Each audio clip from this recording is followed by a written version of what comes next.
Kinong yalam bat kidukot kesengkur Shylla Khasi Jaintia kila Pynkup Burom haka khatlai trik uyayong ye kilai ngut ki MLA karilum Khasi Jaintia ki badai na kakur Shylla ki bala job kum kinong mi khamat patba haka election shaka ying dorbar thawan bedang shudep hau benai balala.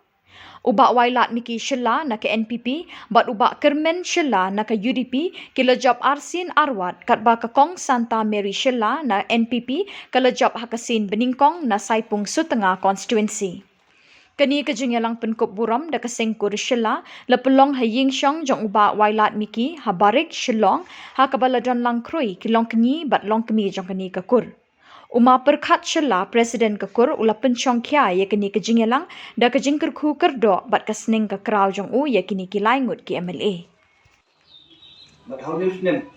mila yo pat lai ngut ai ku le kerpang mo yai kong mari sentam di Shylla di bala long i long nikmat di panong kong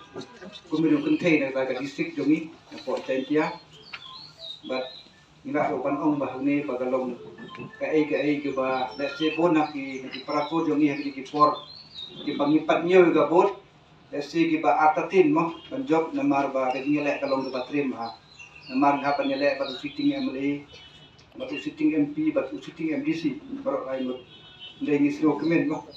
ba kataro yo ka jingjok ngasno ka borom yang kum ka ko di baro ka we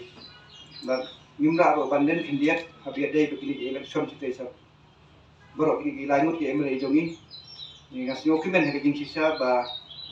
oi kinam ong bangile politics ka kor jongi ndai kamsen kor ka don be